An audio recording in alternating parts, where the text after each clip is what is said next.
স্বাধীনতার পর বাংলাদেশের প্রথম সাধারণ নির্বাচন ছিল একটি অত্যন্ত গুরুত্বপূর্ণ রাজনৈতিক মুহূর্ত।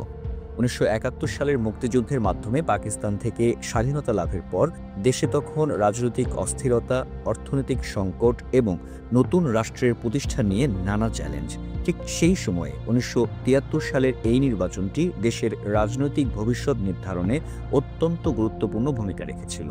আজকের ভিডিওতে আমরা আলোচনা করব বাংলাদেশের প্রথম সাধারণ নির্বাচনের পরবর্তী রাজনৈতিক পরিবর্তন এবং কিভাবে এই নির্বাচন বাংলাদেশের গণতন্ত্রের পথে একটি নতুন অধ্যায়ের সূচনা করেছিল। আমরা জানব বঙ্গবন্ধু শেখ মুজিবুর রহমানের নেতৃত্বে আওয়ামী লীগের বিজয় এবং দেশে অভ্যন্তরীণ রাজনৈতিক পরিবেশ বিবর্তন নিয়ে। আপনার যদি ইতিহাসের প্রতি আগ্রহ থাকে এবং বাংলাদেশের রাজনৈতিক পরিবর্তন নিয়ে আরও জানতে চান, তাহলে এই ভিডিওটি আপনার জন্য। চলুন দেরি না করে শুরু করা যাক। ভিডিওটি ভালো লাগলে অবশ্যই কালচক্র চ্যানেলটিকে সাবস্ক্রাইব করুন, লাইক দিন, কমেন্ট করুন এবং শেয়ার করতে ভুলবেন না। আপনার মতামত আমাদের জন্য অত্যন্ত মূল্যবান, তাই আমাদের সাথে থাকুন এবং ইতিহাসের এই গুরুত্বপূর্ণ অধ্যায়টি জানুন।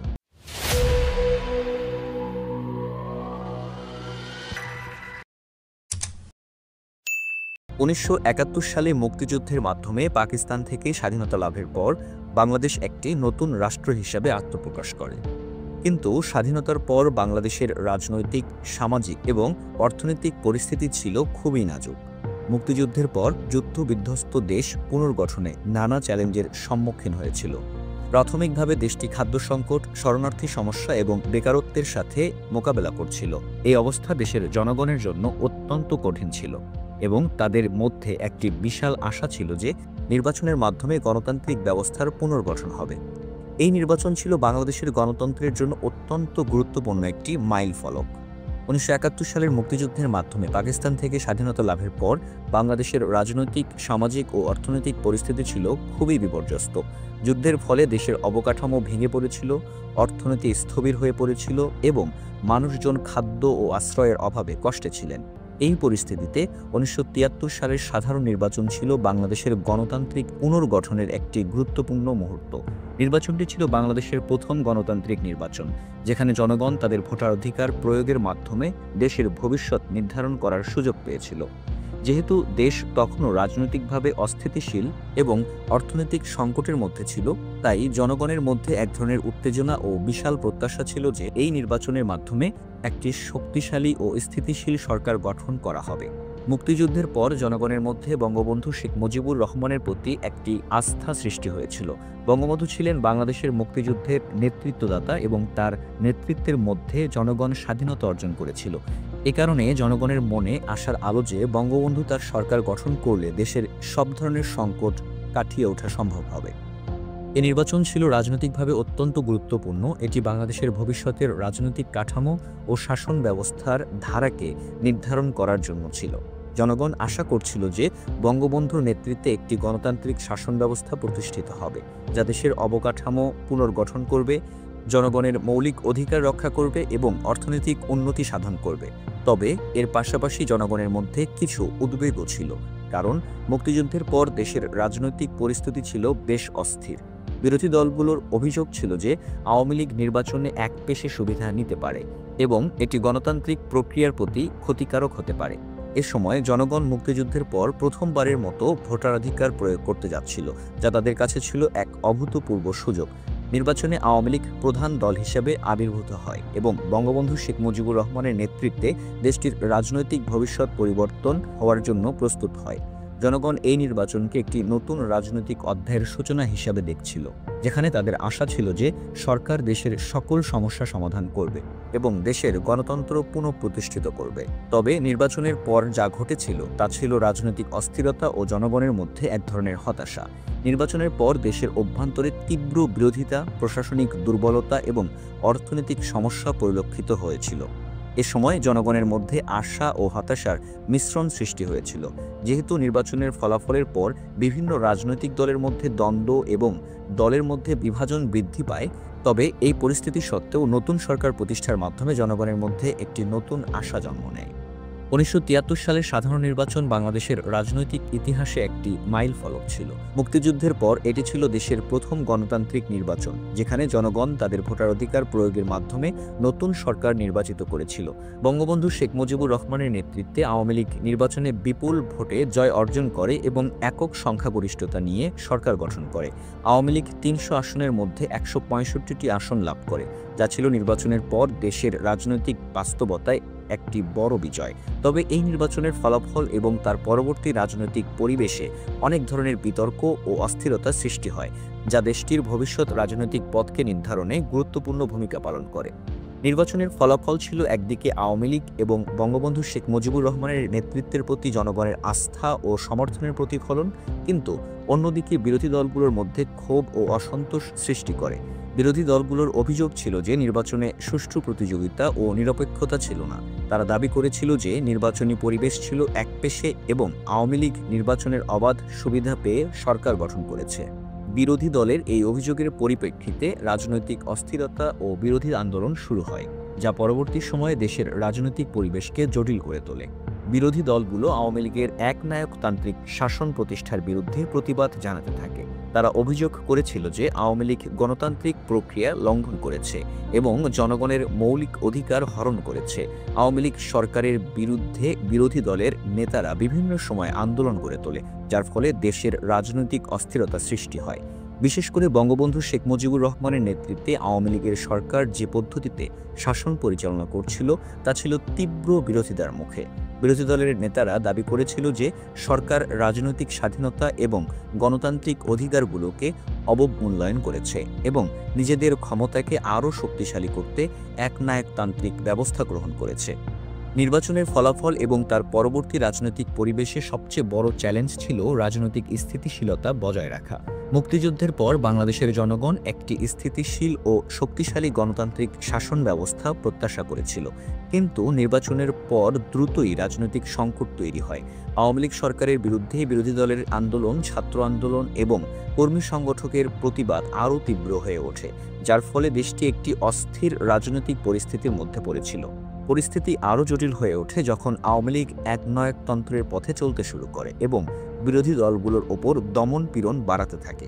এ সময় দেশের রাজনৈতিক বিভাজন এবং দলীয় সহিংসতা বৃদ্ধি পায়, যা দেশের শাসন ব্যবস্থা ও গণতন্ত্রের জন্য একটি বড় চ্যালেঞ্জ হয়ে দাঁড়ায়। নির্বাচন পরবর্তী সময়ে রাজনৈতিক অস্থিরতা এবং বিরোধী দলগুলোর আন্দোলন বাংলাদেশের গণতান্ত্রিক ইতিহাসে এক নতুন অধ্যায়ের সূচনা করে, যা পরবর্তীতে দেশের রাজনৈতিক কাঠামো ও ভবিষ্যৎ পথ চলার জন্য গুরুত্বপূর্ণ প্রভাব ফেলে। বাংলাদেশ 1971 সালে স্বাধীনতা লাভের পর এক বিশাল অর্থনৈতিক চ্যালেঞ্জের মুখোমুখি হয়েছিল। মুক্তিযুদ্ধের ফলে দেশের অবকাঠামো ব্যাপকভাবে ক্ষতিগ্রস্ত হয়েছিল এবং দেশের অর্থনীতি স্থবির হয়ে পড়েছিল। কৃষি, শিল্প, যোগাযোগ ব্যবস্থা, বিদ্যুৎ ও জ্বালানি সরবরাহের মতো গুরুত্বপূর্ণ খাতগুলো ছিল বিপর্যস্ত, যার ফলে দেশের অর্থনৈতিক পুনর্গঠন ছিল এক চরম প্রয়োজনীয় পদক্ষেপ। বঙ্গবন্ধু শেখ মুজিবুর রহমানের নেতৃত্বে সরকার একদিকে যুদ্ধ পরবর্তী ক্ষতি কাটিয়ে ওঠার জন্য আন্তরিক প্রচেষ্টা চালায়, অন্যদিকে আন্তর্জাতিক সাহায্য সংগ্রহের জন্য কূটনৈতিক উদ্যোগ নেয়। 1971 সালে মুক্তিযুদ্ধের পর বাংলাদেশের প্রধান চ্যালেঞ্জ ছিল কৃষি পুনর্গঠন, কারণ দেশটির অধিকাংশ জনগণ কৃষির উপর নির্ভরশীল ছিল। মুক্তিযুদ্ধের সময় কৃষিখাতের ব্যাপক ক্ষতি হয়েছিল এবং দেশের খাদ্যশস্যের উৎপাদন একেবারে নিচে নেমে আসে। বিশেষ করে খাদ্য সংকট ছিল একটি বড় সমস্যা, যার জন্য সরকার প্রাথমিকভাবে খাদ্য উৎপাদন বৃদ্ধির ওপর গুরুত্ব দেয়। কৃষি খাতে বিনিয়োগ ও উন্নয়ন কার্যক্রম চালানোর পাশাপাশি বিভিন্ন ধরনের কৃষি প্রযুক্তি ও মেশিনারি আমদানি করে উৎপাদন বাড়ানোর চেষ্টা করা হয়। তবে কৃষি পুনর্গঠনের পাশাপাশি শিল্পের পুনর্গঠনও ছিল জরুরি। মুক্তিযুদ্ধের সময় অনেক শিল্প প্রতিষ্ঠান ক্ষতিগ্রস্ত হয়েছিল এবং উৎপাদন ব্যবস্থা বন্ধ হয়ে গিয়েছিল। বাংলাদেশ সরকারের প্রথম উদ্যোগ ছিল যুদ্ধকালীন সময়ে বন্ধ হয়ে যাওয়া শিল্প কারখানাগুলো পুনরায় চালু করা। সরকার বিভিন্ন শিল্পকে জাতীয়করণ করে, যাতে তাদের উন্নয়ন এবং আধুনিকীকরণের মাধ্যমে দেশের অর্থনৈতিক স্থিতিশীলতা ফিরিয়ে আনা যায়। 1972 সালে সরকারি খাতে শিল্প প্রতিষ্ঠানগুলি জাতীয়করণের একটি উদ্যোগ নেওয়া হয়, যা ছিল দেশের অর্থনৈতিক পুনর্গঠন প্রক্রিয়ার একটি প্রধান পদক্ষেপ। তবে এসব উদ্যোগের বিপরীতে বড় সমস্যা ছিল অর্থনৈতিক দুর্বলতা। দেশের বাজেট ছিল অতি সংকুচিত এবং বৈদেশিক সাহায্য নির্ভরশীলতা ছিল খুবই বেশি। তাই বাংলাদেশ আন্তর্জাতিক সম্প্রদায়ের সাহায্য নিয়ে দেশের অর্থনৈতিক পুনর্গঠন কার্যক্রম চালিয়ে যেতে চেয়েছিল। দেশটি আন্তর্জাতিক দাতা সংস্থা এবং দাতা দেশগুলোর কাছ থেকে ত্রাণ, ঋণ এবং পুনর্গঠন সহায়তা সংগ্রহের জন্য নানা কূটনৈতিক পদক্ষেপ নেয়। তাছাড়া বাংলাদেশ পরবর্তী সময়ে বিভিন্ন বহুপাক্ষিক অর্থনৈতিক সহযোগিতার অংশ হিসাবে বিশ্বব্যাংক, IMF এবং ADBর কাছ থেকে সহায়তা পেতে শুরু করে। অর্থনৈতিক পুনর্গঠন এবং অর্থনৈতিক নীতি প্রণয়নের মধ্যে সরকারের সবচেয়ে বড় চ্যালেঞ্জ ছিল উৎপাদন বৃদ্ধি এবং কর্মসংস্থান তৈরি করা।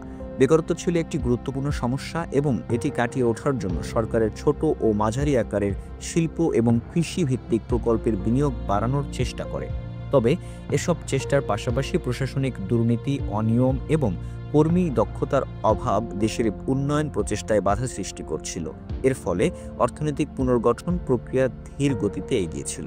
এমনকি যুদ্ধ পরবর্তী সময়ে বাংলাদেশের উন্নয়ন শুধুমাত্র সরকারের একার প্রচেষ্টায় সম্ভব ছিল না, কারণ দেশের মধ্যে সামাজিক ও রাজনৈতিক অস্থিরতা ছিল। সুতরাং দেশের অর্থনৈতিক পুনর্গঠন শুধুমাত্র সরকারি উদ্যোগ নয়, বরং জনগণের অংশগ্রহণ ও সহায়তার মাধ্যমে সফল হতে পারত। তবে মুক্তিযুদ্ধের পর সরকারের নীতি এবং উদ্যোগের মাধ্যমে বাংলাদেশ একটি নতুন অর্থনৈতিক ভবিষ্যতের দিকে এগিয়ে যেতে শুরু করে, যেখানে বিভিন্ন চ্যালেঞ্জের মোকাবেলা করে দেশের অবকাঠামো, শিল্প এবং কৃষি পুনর্গঠন করার জন্য অনেক গুরুত্বপূর্ণ পদক্ষেপ গ্রহণ করা হয়। 1973 সালে সাধারণ নির্বাচনের পর আওয়ামী লীগ সরকার ক্ষমতায় আসে এবং বঙ্গবন্ধু শেখ মুজিবুর রহমান রাষ্ট্রপতি হিসেবে শপথ নেন। তবে নির্বাচনের পর দ্রুতই সরকারের একনায়কতান্ত্রিক শাসনের প্রবণতা লক্ষ্য করা যায়। যদিও নির্বাচনটি গণতন্ত্র প্রতিষ্ঠার জন্য ছিল একটি গুরুত্বপূর্ণ পদক্ষেপ, কিন্তু তা সরকারের জন্য গণতান্ত্রিক মূল্যবোধ এবং স্বচ্ছতার অনুসরণে সমস্যা সৃষ্টি করতে শুরু করে। 1971 সালের মুক্তিযুদ্ধের পর বাংলাদেশের নতুন রাজনৈতিক শাসন ব্যবস্থার প্রতিষ্ঠিত হলেও সরকারের শাসন ব্যবস্থা ও কার্যক্রমের মধ্যে একনায়কতন্ত্রের লক্ষণগুলো স্পষ্ট হতে থাকে। বাংলাদেশের রাজনৈতিক পরিস্থিতি তখনই অস্থির হতে শুরু করে যখন আওয়ামী লীগ সরকারের মধ্যে একনায়কতান্ত্রিক প্রবণতা দেখা যায়। একনায়কতন্ত্রের পথে সরকার ধীরে ধীরে জনগণের স্বাধীনতা ও মৌলিক অধিকার হরণ করতে শুরু করে। বিরোধী দলগুলোর জন্য রাজনৈতিক পরিবেশ কঠিন হয়ে ওঠে, কারণ সরকার বিরোধী দলের রাজনৈতিক কার্যক্রম এবং তাদের নেতাদের ওপর কড়াকড়ি আরোপ করে। নির্বাচনের পর বিরোধী দলগুলোর প্রতি সরকারের দমন পীড়ন আরও তীব্র হয়ে ওঠে, আর এর ফলে তাদের প্রতিবাদ আন্দোলন শুরু হয়। বিরোধী দলগুলো অভিযোগ করছিল যে আওয়ামী লীগ সরকার গণতান্ত্রিক প্রক্রিয়া এবং অধিকার সংরক্ষণে ব্যর্থ হচ্ছে। তারা দাবি করেছিল যে সরকারের একনায়কতান্ত্রিক আচরণ এবং বিরোধী দলের ওপর নিষেধাজ্ঞা দেশের গণতান্ত্রিক পরিবেশকে নষ্ট করছে। বিরোধী রাজনৈতিক নেতারা অভিযোগ করছিল যে সরকারের কর্মকাণ্ড এবং সিদ্ধান্তগুলো জনগণের স্বার্থের বিপরীতে ছিল। সরকার তাদের শাসনকে আরও শক্তিশালী করার জন্য বিরোধী দলগুলোর সংগঠন এবং কার্যক্রম দমন করতে শুরু করে। এছাড়া সরকার বিরোধী দলের নেতাদের বিরুদ্ধে মামলা দায়ের, গ্রেপ্তার ও দমনমূলক ব্যবস্থা গ্রহণ করেছিল।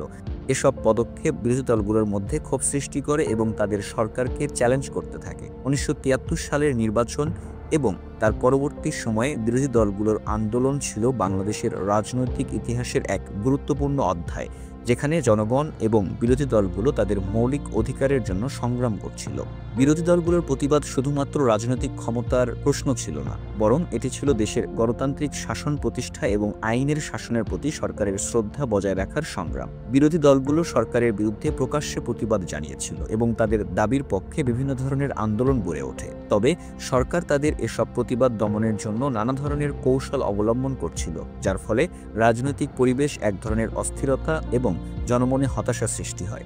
সরকারের একনায়কতন্ত্রের প্রবণতা এবং বিরোধী দলগুলোর প্রতিবাদ বাংলাদেশের গণতান্ত্রিক প্রক্রিয়ার জন্য একটি বড় পরীক্ষা হয়ে দাঁড়ায়। এটি ছিল একটি যুগান্তকারী সময় যেখানে গণতন্ত্রের সঠিক পথ প্রতিষ্ঠা এবং একনায়কতন্ত্রের বিরুদ্ধে বিরোধী দলের সংগ্রাম একটি গুরুত্বপূর্ণ বিষয় হয়ে ওঠে। এ পরিস্থিতিতে বাংলাদেশের ছাত্র আন্দোলন সরকারের প্রতি প্রতিবাদ হিসেবে এক নতুন শক্তি হয়ে ওঠে। 1971 সালের মুক্তিযুদ্ধের পর বাংলাদেশের রাজনৈতিক এবং সামাজিক অবস্থা ছিল অত্যন্ত অস্থির। সরকারের দুর্নীতি, প্রশাসনিক অব্যবস্থাপনা এবং একনায়কতান্ত্রিক শাসনের প্রবণতা ছাত্রদের মধ্যে ক্ষোভ তৈরি করে, যা পরবর্তীতে দেশের গুরুত্বপূর্ণ রাজনৈতিক আন্দোলনের রূপ নেয়। 1973 সালের নির্বাচনের পর ছাত্ররা সরকারের বিরুদ্ধে তীব্র আন্দোলন গড়ে তোলে। এর পেছনে প্রধান কারণ ছিল শিক্ষা ব্যবস্থার দুর্বলতা, সেশন জট এবং ছাত্রদের মৌলিক অধিকার সংক্রান্ত নানা ইস্যু। মুক্তিযুদ্ধের সময় শিক্ষার্থীরা গুরুত্বপূর্ণ ভূমিকা পালন করেছিল, তবে স্বাধীনতার পর তাদের প্রতি সরকারের মনোযোগ ছিল না। বিশ্ববিদ্যালয়গুলোতে সেশনজট বাড়তে থাকে, শিক্ষার মান নিম্নগামী হয় এবং ছাত্রদের আবাসন সমস্যা গুরুতর আকার ধারণ করে। এর ফলস্বরূপ ছাত্ররা প্রথমে বিক্ষোভ ও প্রতিবাদ শুরু করে, যা পরবর্তীতে একটি জাতীয় আন্দোলনের রূপ নেয়। এছাড়া ছাত্ররা সরকারের দুর্নীতি এবং অসাংবিধানিক কর্মকাণ্ডের বিরোধিতা করতে শুরু করে। তারা অভিযোগ করছিল যে সরকারের মধ্যে শক্তির কেন্দ্রীভবন হচ্ছে এবং জনগণের স্বাধীনতা ও মৌলিক অধিকার হরণ করা হচ্ছে।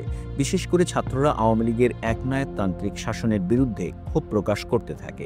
তারা চেয়েছিল একটি গণতান্ত্রিক এবং স্বচ্ছ প্রশাসনের ব্যবস্থা, যেখানে জনগণের স্বার্থ রক্ষিত হবে। 1973 সাল থেকেই ছাত্রদের প্রতিবাদ সরকারের প্রতি আরও তীব্র হয়ে ওঠে। দেশের বিভিন্ন প্রান্তে শিক্ষার্থীরা আন্দোলন শুরু করে এবং বিশ্ববিদ্যালয়গুলোতে ধর্মঘট ও বিক্ষোভের ঘটনা বাড়তে থাকে। ছাত্রদের প্রতিবাদ শুধু শিক্ষার মান নিয়ে সীমাবদ্ধ ছিল না, বরং সরকারের বিরুদ্ধে রাজনৈতিক ও সামাজিক দাবি দেওয়া তোলা শুরু হয়েছিল। তারা গণতন্ত্র, স্বচ্ছতা এবং শাসন ব্যবস্থা সংস্কারের জন্য সরকারের কাছে দাবি জানায়। বিশেষ করে 1974 সালে বাংলাদেশের ছাত্ররা যে আন্দোলনটি শুরু করেছিল তা বাংলাদেশের রাজনৈতিক ইতিহাসে একটি গুরুত্বপূর্ণ ঘটনা হয়ে ওঠে। ছাত্ররা স্বচ্ছতা, মুক্ত বিচার ব্যবস্থা এবং প্রশাসনিক সংস্কারের জন্য আন্দোলন করছিল।